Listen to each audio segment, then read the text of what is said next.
राय स्वानुभूत्या चकास्ते चित्स्वभावाय भावाय सर्वभावान्तरक्षिते वन्दितु सौसिद्धे धूमचिल्मणोवमं पत्ते भोक्ष्यामि समय पाहुड निर्मोसुद केवली भणिदम्। समय सारजी ग्रंथाधिराज कर्ता कर्म अधिकार पर अपनी चर्चा चल रही है और बहुत ही महत्वपूर्ण गाथा 73, जिस गाथा में कहा कि आत्मा किस विधि से आश्रवों से निवृत्त हो सकता है। स्टार्टिंग की बात भूलना नहीं कि जब तक यह जीव आत्मा में अर्थात अपने में और आश्रवों में भेद को नहीं जानता, तब तक आश्रवों से निवृत्त नहीं होता। अर्थात परिणति में मिथ्यात्व राग द्वेष उत्पन्न होते रहते हैं। और जब ये जीव अपने में और आत्मा में और क्रोधादि में भेद को जान लेता है, उनके स्वरूप को जानकर, उन दोनों के लक्षणों को जानकर, वस्तु की पहचान सदा लक्षण से होती है। तो आत्मा में हूँ तो अपना जानन स्वभाव लक्षण और क्रोधादि का दुख रूप लक्षण, दोनों के लक्षण को भिन्न भिन्न जानकर भेद को प्राप्त होता है, तो आश्रव से अर्थात मिथ्या तो अनंतानुबंधी राग द्वेष से निवृत्त हो जाता है।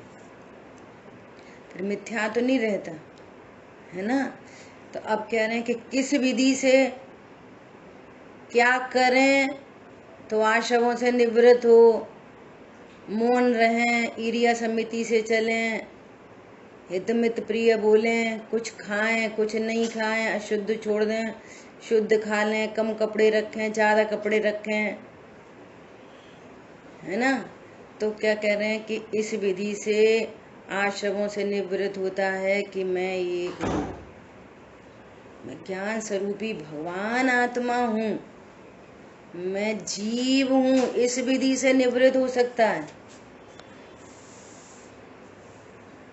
और मैं संयोग शरीर कर्म कषाय अभी वर्तमान में होते हुए भी इनसे रहित होने से, अनटच इफेक्टलेस होने से मैं कैसा हूँ? शुद्ध हूँ। ये मेरे में प्रतिष्ठा को नहीं पाते, मैं अबद्ध अस्पृष्ट हूँ, इनको छूता भी नहीं, ऐसा शुद्ध हूँ, है ना। तो टीका में एक के बहुत विशेषण दिए कि आत्मा मैं त्रिकालवर्ती, मैं यह मतलब वर्तमान में देख रहे हैं, ओ ये भगवान आत्मा, मैं यह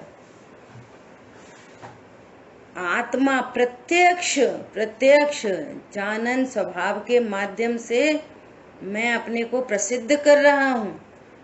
देखो यहाँ मैं हूँ, जानना पर्याय नहीं, मैं हूँ यहाँ। हाँ देखो यहाँ पे पर्याय है, जानन स्वभाव है, जानना है, जानना नहीं, अभेद आत्मा मैं यहाँ हूँ। पॉइंट बदल गया, लक्षण से लक्ष्य की प्रसिद्धि, ये कह रहे हैं लक्ष्य अपने को रिप्रेजेंट कर रहा है लक्षण के माध्यम से, अभेद। मैं जानने वाला हूं ऐसा नहीं, मैं जानने देखने की शक्ति को धारती हुई वस्तु हूं, ज्ञान दर्शन से पूर्ण।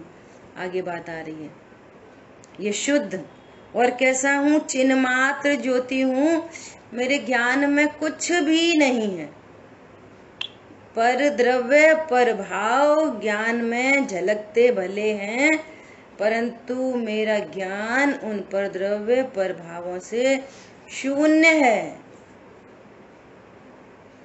बस यही अकेला एक आनंद का समाचार है, यहाँ से ही आप निश्चिंत निर्भर हो सकते हो। गलती क्या हो रही है जिस गे को जाने, है ना, वो मेरे में ही है, मेरे हैं वो। और दूसरी गलती मैं उसका करता हूँ, और तीसरी गलती उससे अच्छा बुरा होता हूँ।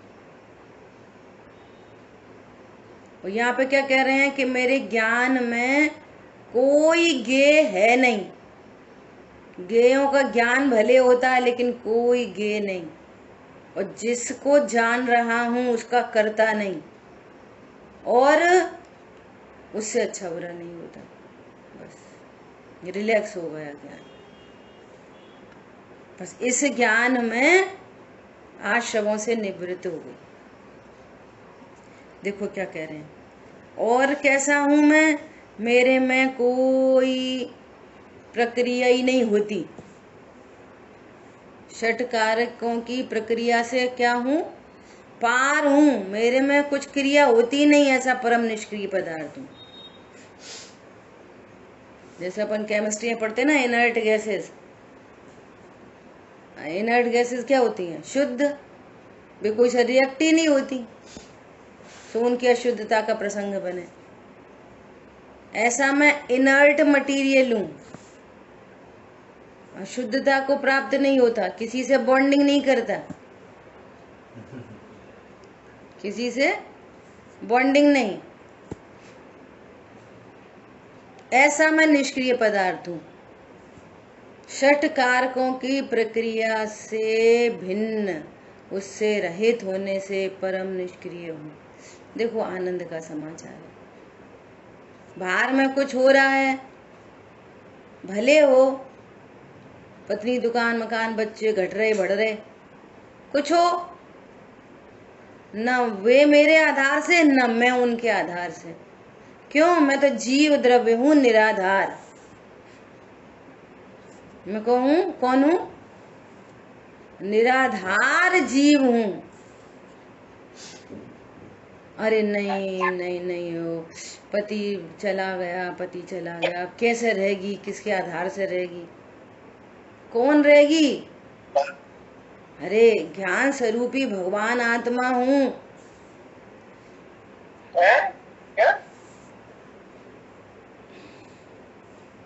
कौन हूं मैं ज्ञान स्वरूपी हूं, भगवान आत्मा हूं, निराधार हूं, मुझे किसी के आधार की जरूरत नहीं, परिपूर्ण हूं। ऐसा ऐसा बराबर ज्ञान निर्णय करे, है ना। फिर यहाँ पे क्या बात आई थी कि निर्मल अनुभूति, उस अनुभूति मात्र पने के कारण शुद्ध हूं। अब यहाँ अनुभूति शब्द का अर्थ लगाना, ज्ञान मात्र पने से शुद्ध हूं। समझ आ रही बात कि अनुभूति तो ये पर्याय की बात है कि नहीं, द्रव्य की चर्चा चल रही है ना, पर्याय की बात नहीं चल रही। किसकी चर्चा चल रही है, द्रव्य स्वभाव की। और द्रव्य कैसा है, ज्ञान मात्र, ज्ञान स्वरूपी। तो यहाँ पर कह रहे हैं कि अनुभूति मात्र पने के कारण, मतलब उसमें पर पदार्थों की, स्वद्रव्य की, स्वपर्यायों की का जानना तो होता है अनुभूति मात्र पने से, लेकिन उनका कुछ करता धरता, अच्छा बुरा नहीं होता। ये भाव है यहाँ पे, अनुभूति मात्र पने से शुद्ध हूं। देखो दादा के अनुशीलन में इसको पढ़ के सुना रहे आपको। अनुशीलन नंबर 3 है ना, इसमें पेज नंबर है 35, भाग 2 है, भाग 2 है ना। देखो क्या लिखा है इसमें, यहाँ जो निर्मल अनुभूति मात्र कहा वह पर्याय की बात नहीं। अजीत भाई साहब बताओ क्या बोला, क्या सेंटेंस बोला अभी, बोलिए, क्या बात चल रही है, क्या प्रकरण चल रहा है?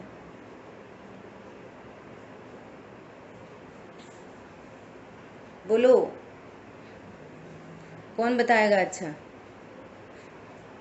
अनुभूति स्वरूप की बात चली ना, द्रव्य की बात चल रही है। हाँ, यहाँ पर्याय की बात नहीं है, पर्याय की बात नहीं है यहाँ पे।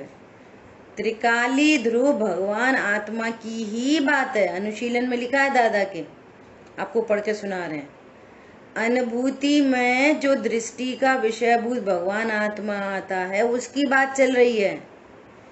यहाँ उसे ही शुद्ध कहा जा रहा है, निर्मल पर्यायों को शुद्ध नहीं कहा जा रहा। मैं अभी हूँ, वे पर्याय शुद्ध होंगी, वे होने वाली चीज है। मैं तो पूर्व से ही हूँ। समझ आई बात? वह आत्मा कारक चक्र की प्रक्रिया से पार है, षट कारकों के विकल्पों से रहित है। मेरा अपनापन तो मात्र उसी में है। मैं तो वही हूँ, वह एक, वह शुद्ध तत्व मैं ही हूँ। वह एक और शुद्ध तत्व कौन है? मैं ही हूँ। सो यहाँ पे अनुभूति मात्र पहले गाथाओं में आई ना, क्या आई कि अनुभूति स्वरूप भगवान आत्मा, अर्थात ज्ञान स्वरूप भगवान आत्मा।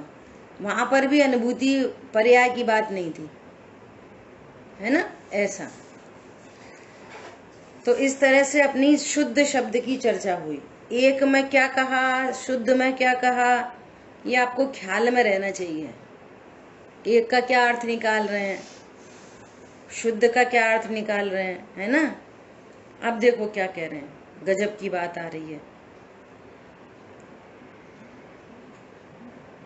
पुद्गल द्रव्य जिसका स्वामी है,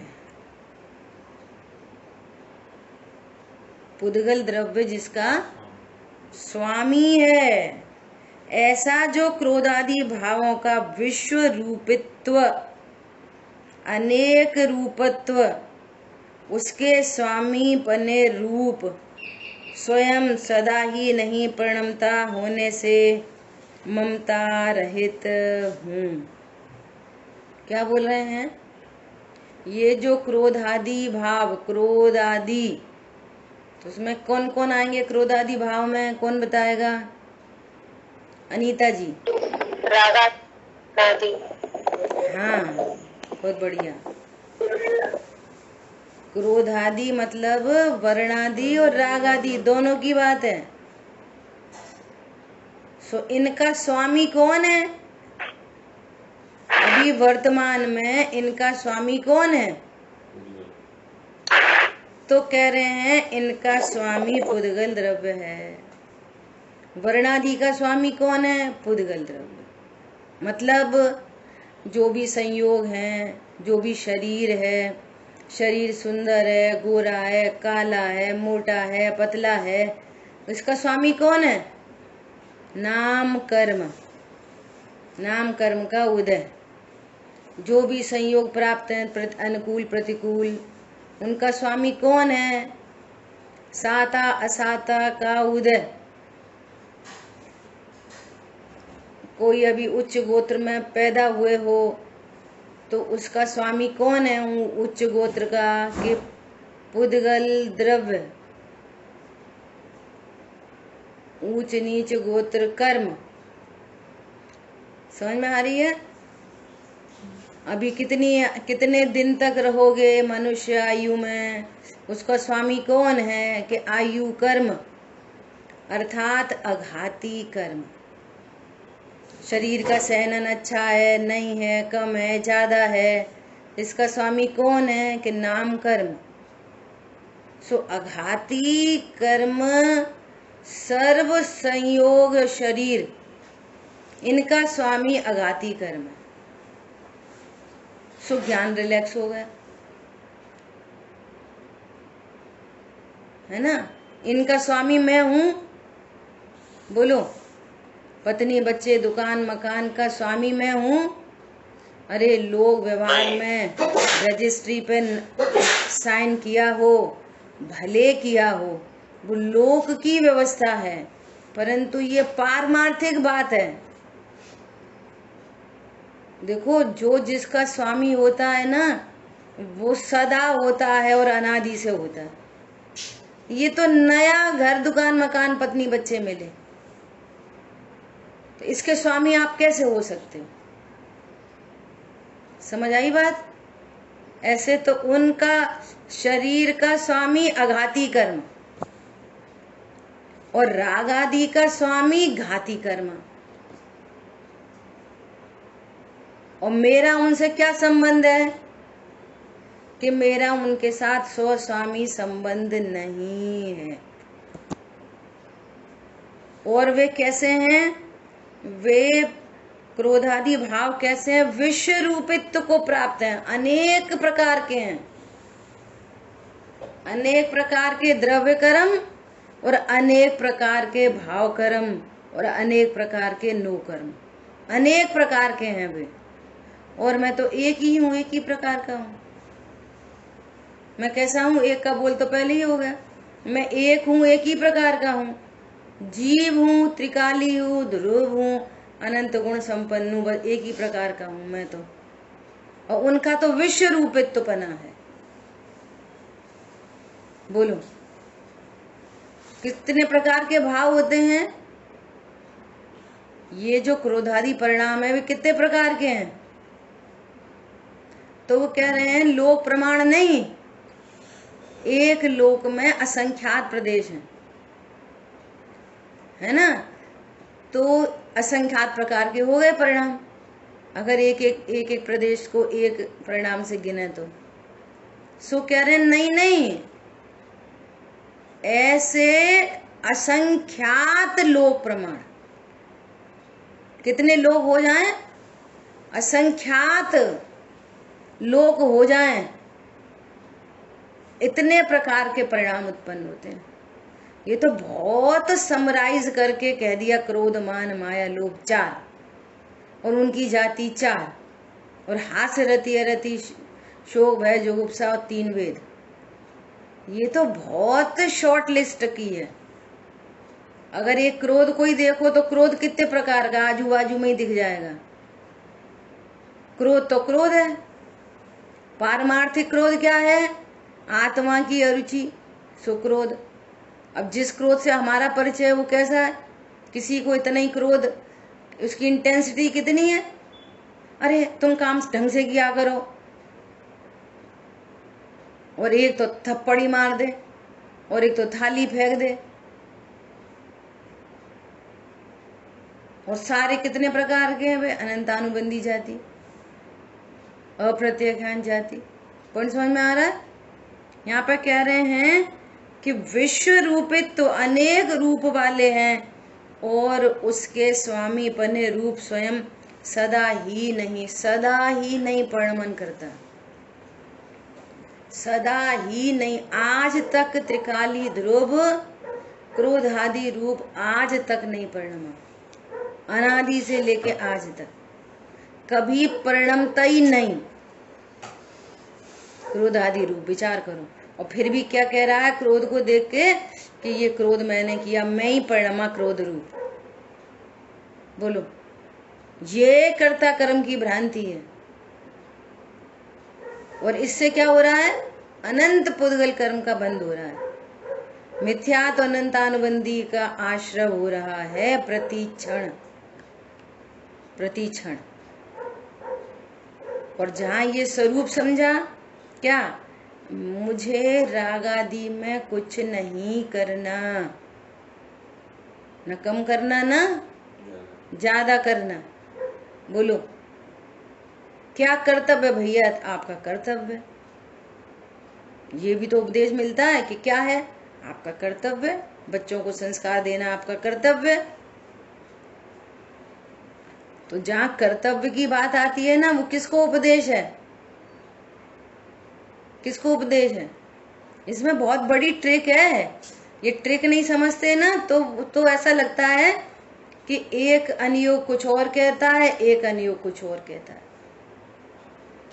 सो दोनों अनियोगों में विरोध भाषित होता है, और अनियोगों में विरोध है नहीं। पॉइंट समझ में आया? उपदेश किसको दिया जाता है? त्रिकाली ध्रुव तो परम निष्क्रिय तत्व है, वो तो ध्रुव रूप से परिणमन करता है, और वो ध्रुव तत्व है, वही मैं हूं।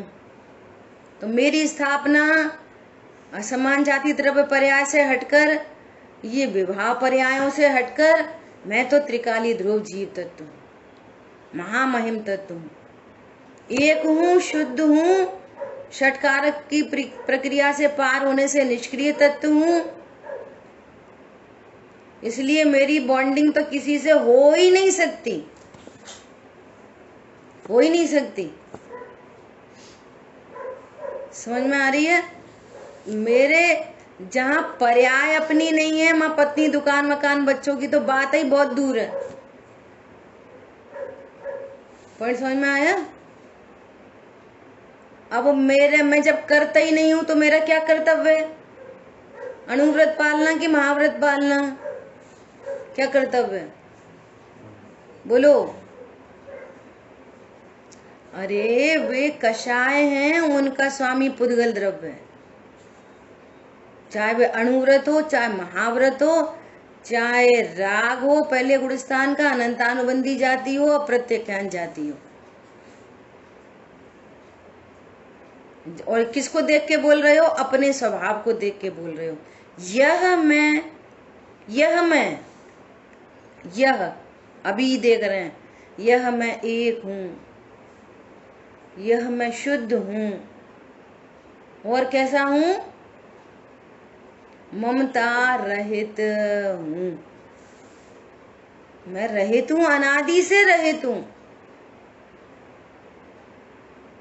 षटकर्माणि दिने दिने, धर्म के नाम पर षट कर्म का उपदेश है, और घर में कर्म के नाम पर सबको संस्कारित करो, अच्छी बातें करो, प्रेम भाव सब जीवों में, ये कर्तव्य है। और स्वरूप कैसा है कि मैं अकर्ता हूं। तो मैं अकर्ता हूं तो 6 आवश्यक, बोलो। और मैं अकर्ता हूं तो घर गृहस्थी में कर्तव्य। आपकी मैं पने की स्थापना कहाँ पे हो रही है? ये क्या चर्चा चल रही है? आत्मा किस विधि से आश्रमों से निवृत्त होता है? आत्मा किस विधि से दुखों से छूटता है? किस विधि से कर्म बंधन से छूटता है? किस विधि से संसार परिभ्रमण से छूटता है? वो कौन सी विधि है रिलैक्स रहने की, आनंदित रहने की, निर्भय रहने की, निशंक रहने की? कौन सी विधि है? उस विधि की चर्चा चल रही है। बोलो कितने कर्तव्य मेरे? अकर्ता के क्या कर्तव्य हैं? अरे समझ में आ रही है? अकर्ता के क्या कर्तव्य? बोलो। बस हो गया। बस हो गया। अकर्ता के क्या कर्तव्य? अब सुनना जरा। अब वहां से उस वो भी आगम का ही वचन है ना, तो उसको ऑथेंटिक करो कि ये वाली बातें फिर क्यों कही गई। सुनो ध्यान से।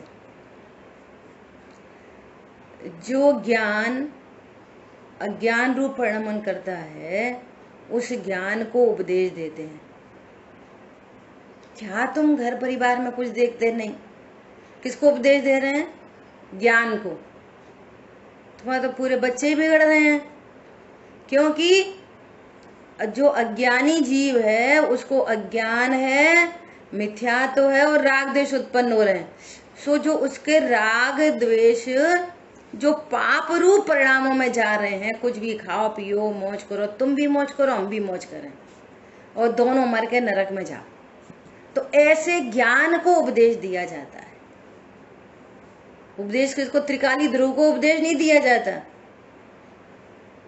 उस ज्ञान को उपदेश दिया जाता है। क्या उपदेश दिया था? कहाँ दिन भर कहाँ लगे पड़े हो, अपनी देख रहे हो कैसे? वो मानता ही है कि बच्चे मेरे हैं, तो वही जिनवाणी से व्यवहार न के तुम्हारे बच्चे हैं, कहाँ जा रहे हैं? अरे संस्कारित करो उन्हें, क्योंकि तुम में राग तो है ही। शुभ राग कैसा है? पाप रूप राग है। तो उस पाप रूप राग से बचाने के लिए इस प्रकार के उपदेश दिए जाते हैं। तो फिर ऐसा भी बोल देंगे, उस ज्ञान को बोल रहे हैं कि तुम्हारा कर्तव्य है बच्चों को संस्कारित करना। देखो देखो भैया, संस्कार बिना की सुविधाएं पतन का कारण है। तुमने बच्चों को सुविधाएं दे रखी हैं, संस्कार नहीं दिए। समझ में आई बात? अब वो कितना बुद्धिमान है तो कितने संस्कार देगा, जितनी बुद्धि उतना ही तो देगा। अब यदि खुद ही मंदिर पूजा पाठ नहीं करे तो बच्चों को कैसे बोलेगा? अच्छा, वो स्वयं पूजा पाठ में लगता है तो उसको बोलेंगे अरे तुम कहाँ पत्नी दुकान मकान बच्चों में लगे हो। षट कर्माणी, ये श्रावक के कर्तव्य हैं। षट कर्माणी दिने दिने उसके कर्तव्य। जब वो उन कर्तव्यों में वो आता है, अरे नहीं ये तो कर्तव्य है, ये उपदेश किसको है? ज्ञान को। उन जब षट कर्मों के बीच में आता है तब उसको वहां नया उपदेश मिलता है। क्या उपदेश मिलता है? तुम अकर्ता ज्ञायक हो। ये अकर्ता ज्ञायक का उपदेश घर में, दुकान में, मकान में, पिक्चर हॉल में वहां नहीं मिलता। षट कर्मों के बीच में ये उपदेश मिलता है, तुम अकर्ता ज्ञायक। जो षट कर्मों में नहीं आएगा वो एक आवश्यक नहीं कर पाएगा। पॉइंट समझ में आ रहा है? ऐसा कर्तव्य बता के अकर्ता बताना है, पर्पस अकर्ता बताना है। Very very very important. क्या? कर्तव्य बता के पर्पसली बताना तो अकर्ता ही है। और जो परिणति यहाँ वहां भटकती है, उठपटांग काम करती है, तो उस परिणति को उपदेश है षट कर्माणी दिने दिने। और जब वो अपने को अकर्ता जान लेता है फिर तो 6 आवश्यक की जरूरत नहीं है। सुनो, त्रिकाली ध्रुव के सापेक्ष में सचमुच में वो परम अकर्ता है, वहां उसके लिए कोई कर्तव्य नहीं है। परंतु जब तक शेष राग है तो उन ज्ञानी धर्मात्मा जीवों को अकर्ता स्वरूप जानने पर भी उनको ऐसे ही भाव उत्पन्न होते हैं जिसका स्वामी पुद्गल द्रव्य है। क्या बोला? बोलो। जिन जिन भगवान ने ये स्वरूप बताया, गुरुदेव श्री कहते हैं व्यवहार हो तो खरो, होता तो एकदम व्यवस्थित खरा है, लेकिन उस व्यवहार में उसका कोई स्वामीपना नहीं। हो तो खरो, ऐसा बोलते हैं। क्यों होता है? ये अनंतानुबंधी मिट गई तो अप्रत्यख्यान जो कर्म बंधे हैं ना, उनका ऐसा ही स्वरूप है। सो उन परिणामों का स्वामी वो पुद्गल द्रव्य है, अप्रत्यख्यान संबंधी। जीव उसका स्वामी है ही नहीं। पहले गुण स्थान में भी जीव उसका स्वामी नहीं। और जो अपने स्वरूप को नहीं जानता और अपने को उनका कर्ता जानता है, पर पदार्थों में इस तरह की कल्पना उत्पन्न होती है, ऐसे जीवों को अनंतानुबंधी राग द्वेष पैदा होते हैं, तो कहते हैं तुम ही इनका कर्ता हो। हरी बात समझ में? इसमें कहीं से कहीं तक कोई क्लैशिंग की बात नहीं है, बिल्कुल। राग की उत्पत्ति तो हो ही रही है ना, तो फिर वो राग ऐसा पाप रूप राग नहीं हो, मंद कषा शुभ रूप राग हो, तो उस ज्ञान को ऐसे उपदेश दिए जाते हैं, उसको उन पाप भावों से बचाने के लिए। ज्ञानियों को राग क्यों होता है? तो ये भी एक आंसर आता है, पाप से बचने के लिए शुभ परिणाम में आते हैं। क्यों आते हैं? जब स्वभाव में नहीं रहा जाता, तो स्वभाव में रहते हैं तो फिर उनको कुछ उपदेश नहीं है। शुभ परिणाम भी काय के लिए? जब रहा नहीं जा रहा तो शुभ हो गया, अशुभ से बचने के लिए और वापस शुद्ध में आने के लिए। पूजा का किया विसर्जन प्रभु, तुम सम निज में थिर होऊं। पूजा का किया विसर्जन प्रभु, तो अब क्या करूं? आपके समान मैं भी स्वरूप में स्थिर हो जाऊं। और जब तक स्थिर नहीं रह पाता तो आपकी भक्ति का भाव आए बिना रहता नहीं। सो उसका स्वामी पुद्गल द्रव्य है, मैं तो परम निष्क्रिय पदार्थ हूं। आरी बात समझ में? इसलिए मैं कैसा हूं, मैं राग आदि का करता नहीं, राग आदि मेरे में नहीं, सो उनसे रहित होने के कारण मैं निर्मम हूं। आई बात समझ में? क्रोध आदि में विश्व रूपत्व है और मेरे में एक रूपत्व है। कहाँ हो भाई साहब? हरी बात समझ में? अद्भुत बात है।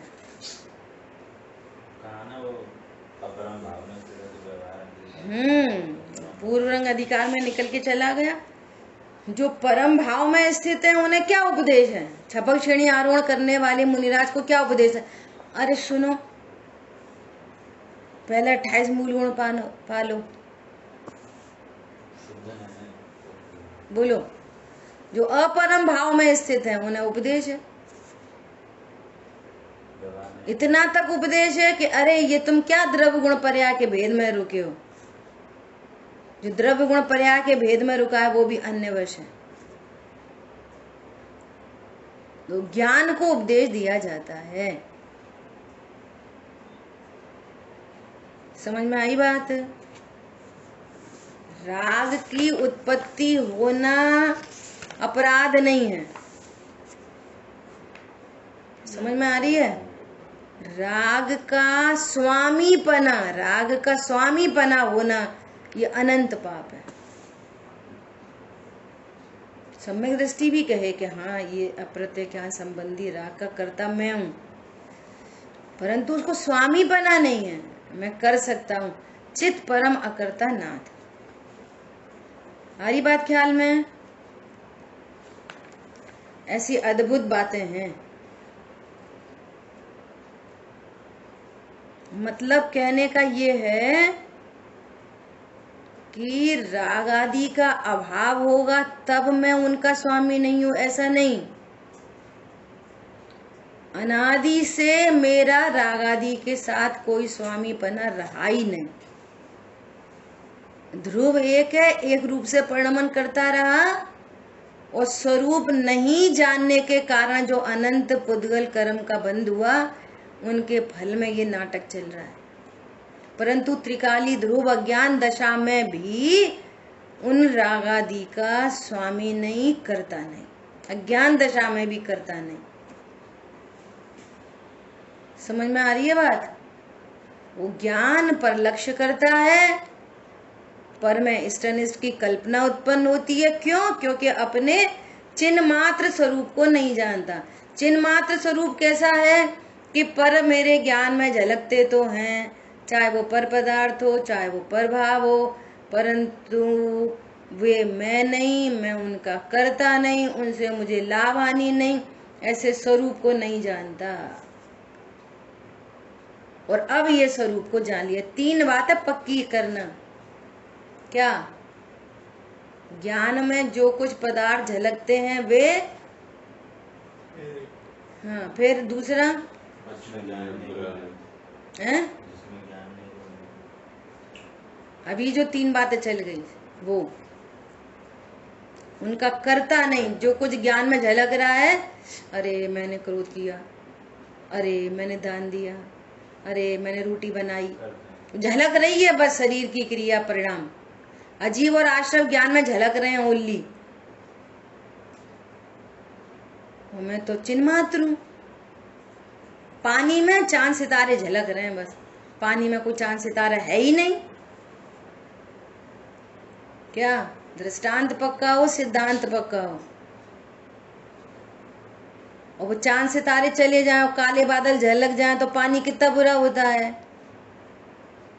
फिर उल्लू उड़ के गया तो उल्लू झलक जाए वो परात में तो पानी कितना बुरा होता है।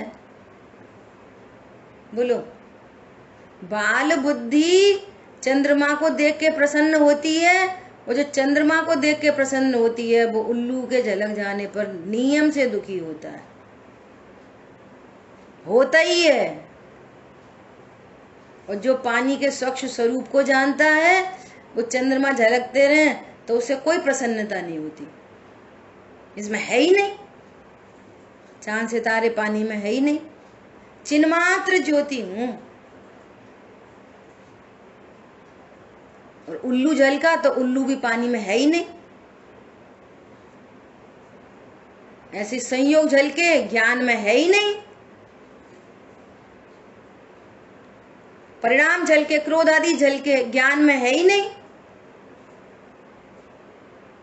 बोलो कितनी ये पूरा एकदम स्वरूप क्रिस्टल क्लियर ज्ञान में भाषित हो और ज्ञान निर्णय करके मस्त है एकदम।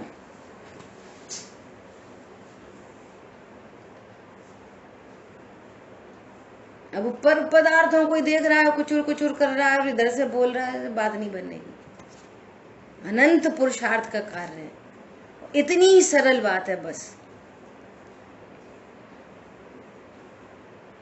इतनी सरल बात है। चिन्मात्र ज्योति हूं, न किसी से लाभ है न किसी से हानि है। कोई हमारा अपमान कर दे तो कोई हमारा अपमान कर ही नहीं सकता। जो देख रहा है सो शरीर को देख रहा है, इसका अपमान सो मेरा अपमान नहीं। भगवान मेरा अभिनंदन करते हैं, तो जो तुम्हारा अभिनंदन कर रहा है उनकी पार्टी में चले जाओ, उनके साथ रहो, उनकी ही सुनो। अनंत अनंत सिद्ध आचार उपाध्याय साधु तुम्हारा अभिनंदन करते हैं, तो उनकी नहीं सुननी। एक कोई पागल तुम्हें पागल बोले तो उसके उन्ना में पागल बोला, तो पागल ही बोलेंगे। पागल तो डॉक्टर को भी पागल बोलते हैं, इसमें क्या आश्चर्य की बात है। एक बोल रहा है कि तुम पागल हो, बेवकूफ हो, ऐसा हो वैसा हो। वो तो मुझे भगवान कह रहे हैं, तो किसकी सुनना चाहिए? सर्वज्ञ की कि पागल की? किसकी सुनना चाहिए? कितनी नेचुरल बात है कि वो डॉक्टर जो अपने को डॉक्टर जानता है, बहुत सारे पागल मिलके उसको पागल कहते हैं, तो भी वो ये नहीं समझता मैं पागल हूं। क्या वो डॉक्टर ये किसी ने पागल बोला तो डॉक्टर ये समझता है अरे हाँ मैं तो पागल हूं, ये मुझे पागल कह रहा है। वो बहुत पागल कहते रहते हैं और वो तो अपने को डॉक्टर ही अनुभव करता है एक बात, और उनका बुरा भी नहीं मानता। ये तो ऐसे ही बोलेंगे, इसलिए तो ये पागल है, जो और क्या बोलेंगे। ज्ञान स्वरूपी भगवान आत्मा को तो जानते नहीं, देह आदि को जानते हैं, सो ये तो ऐसे ही बोलेंगे, हमें तो पूर्व से ही निर्णय है, ऐसे ही बोलेंगे। अद्भुत बात है। आई बात समझ में? सो वे तो सब दया के पात्र हैं, वे क्रोध के पात्र नहीं। और दुर्जन में मध्यस्थ विभो, क्योंकि नवीन राग द्वेष अगेन बंध के हेतु बनेंगे, फिर इन कर्मों को वापस भोगने पड़ेंगे। फिर क्या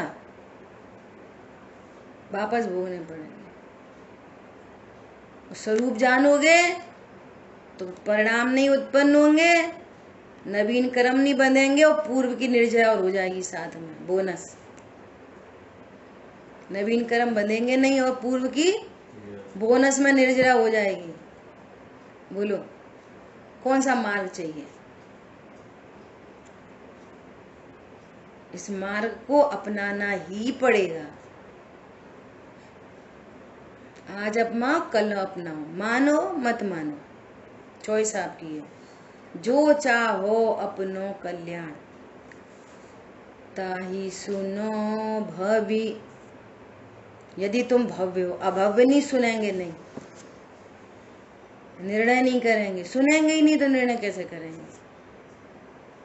ताही सुनो भवि मन थिर आन। अभियाल एक लाइन बोलो और अभियाल ही पूछो, बताओ ये लाइन क्या बोली? पता ब्लैंक एकदम ब्लैंक। रस क्यों नहीं पकता, आनंद क्यों नहीं? जैसे यहाँ से वक्ता बोल रहा है तो उसको तो मजा आती है, क्योंकि सबसे पहले तो वो ही सुनता है,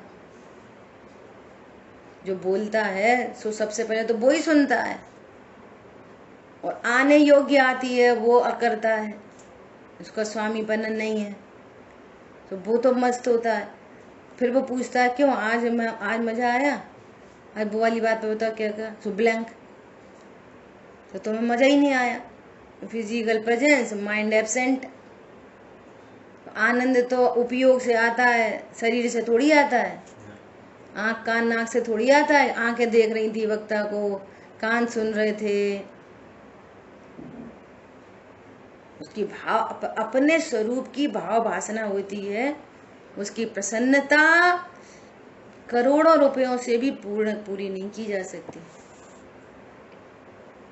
इतनी गजब आनंद होता है तत्व का, जो मैं हूं परिणति उस ओर जा रही है, वो आनंद को प्राप्त होने वाली है। विचार करो। सबको ऐसे ही लगता है, जैसे यही समय स्वाध्याय का, यही समय वैक्सीनेशन का, तो कहाँ जाएंगे? वैक्सीनेशन के लिए जाएंगे। अंडरस्टूड है इसमें क्या है? यही टाइम स्वाध्याय का, यही टाइम पढ़ाई का, कोचिंग का, तो कहाँ जाएंगे? कोचिंग जाएंगे, एकदम जरूरी बात है वो तो।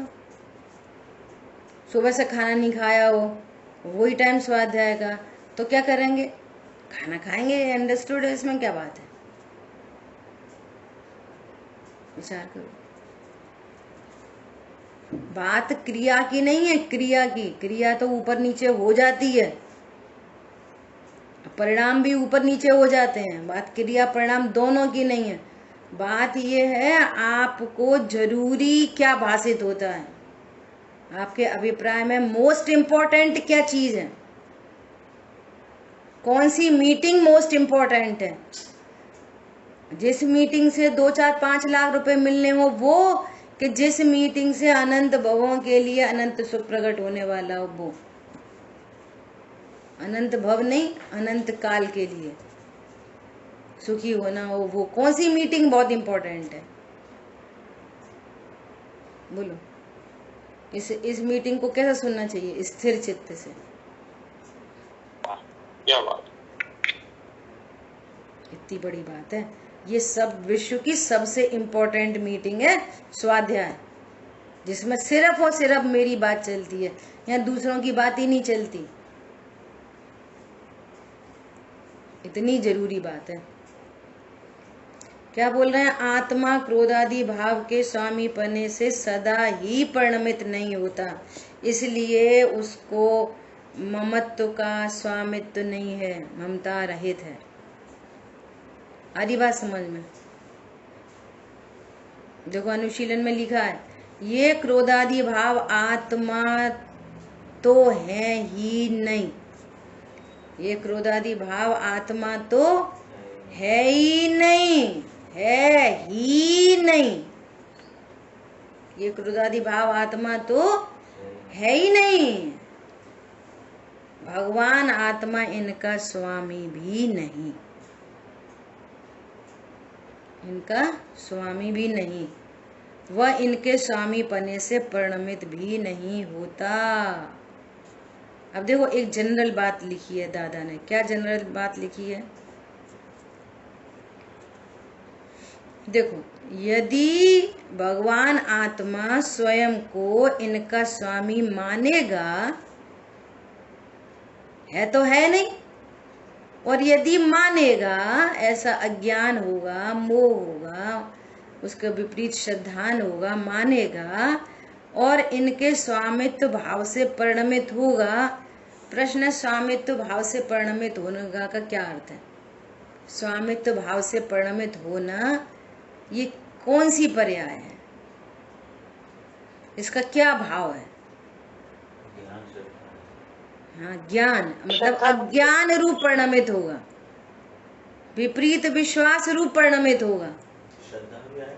हाँ, ज्ञान श्रद्धा चारे तीनों एक साथ ही लागू पड़ते हैं। समझ में आ रही है? तो फिर जब मैं इसका स्वामी हूँ, मैं किसी भी परद्रव्य का स्वामी हूँ, ये इस घर का स्वामी मैं हूँ, तो अपने घर में कैसा प्रवर्तन होएगा? निशंक, चाहे जहाँ उठे, चाहे जहाँ बैठे, चाहे कुछ लेटे उठे बैठे कुछ भी करें, लेकिन दूसरे के घर में क्या करोगे? जहाँ पे आपका स्वामित्व तो नहीं है वहां क्या करोगे? वहां निशंक थोड़ी रह सकते। वहां तो उनके हिसाब से वो चाय पानी देंगे तो चाय पानी पियेंगे, थोड़ी दूसरे का फ्रिज खोल के और लास्ट में क्या भरा, अच्छा चलो लाओ, चलो आम सुधारें, ऐसे खाने लग जाओगे दूसरे के घर में। बोलो, खाने लग जाओगे दूसरे के घर में फ्रिज खोल के? नहीं, अपने घर में निशंक प्रवृत्ति होती है। सुनना ध्यान से। इसी प्रकार ये आत्मा रागादि भाव को उन अपना स्वामी मानता है ना, तो उसमें निशंक प्रवृत्ति करता है क्रोधादि भावों में। पर समझ में आया? ये मैं इनका स्वामी हूं ना, सो मैं कम करूं, ज्यादा करूं, हटा लूं, मिटा लूं। पर समझ में आ रहा है? निशंक प्रवृत्ति हो रही है उनमें, क्रोधादि भावों में। मैं ही हूं, अच्छा किया, नहीं किया, कम करा, ज्यादा करा। इनका कर्ता भोगता भी होगा, फिर इसका करता है, फिर उसी दुख आदि को भोगता है, क्योंकि उसको स्वामी बना है उसमें, तो उसमें उसकी निशंक प्रवृत्ति चल रही है अपने घर में। दृष्टांत समझ में आया? और यदि उनको पर जाने तो, क्रोध आदि को पर जाने तो,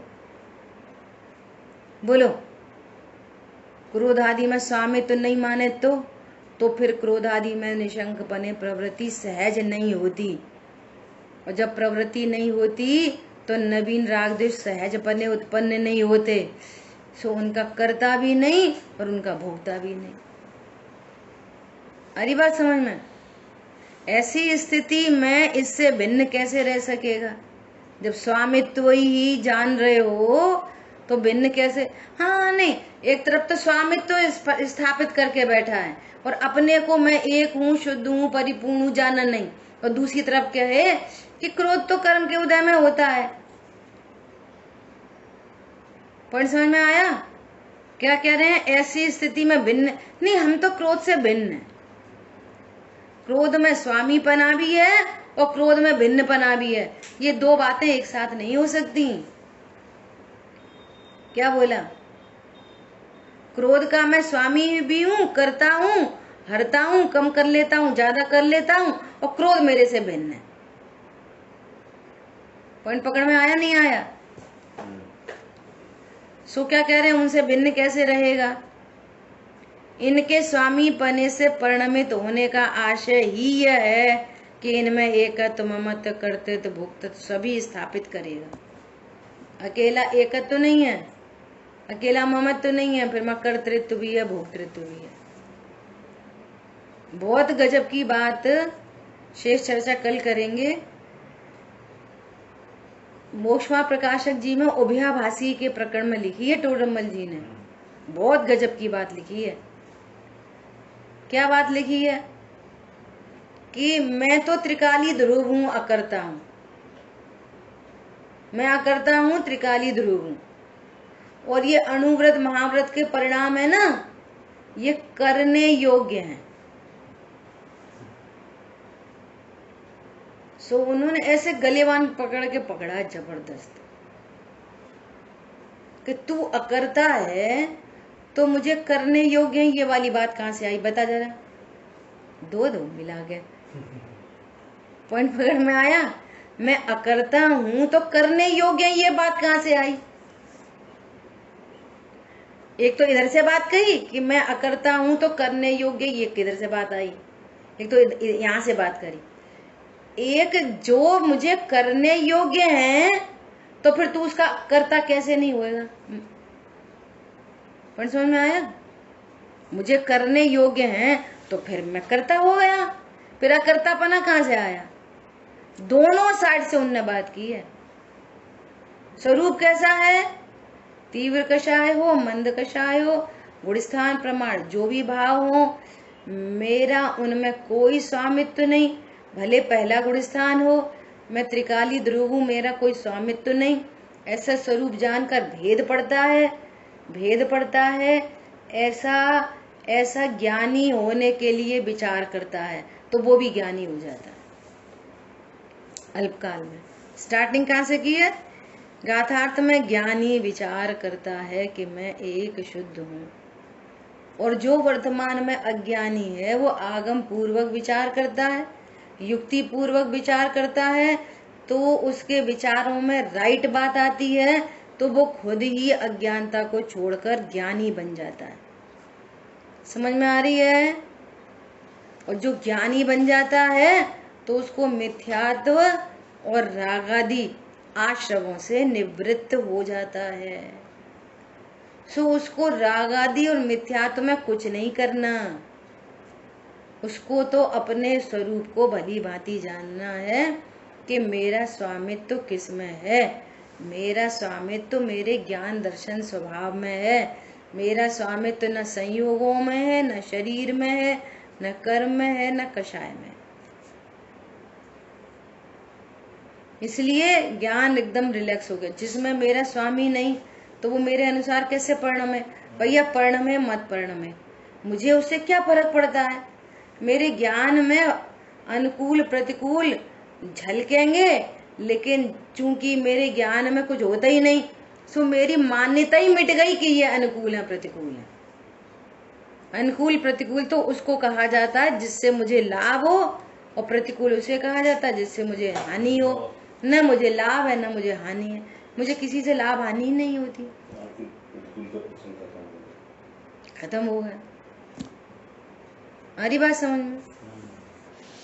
जिनवाणी के ज्ञान से सूझे ज्ञायक भाव, जिनवाणी के ज्ञान से सूझे ज्ञायक भाव, सो वाणी मस्तक नमु सदा दे तुम।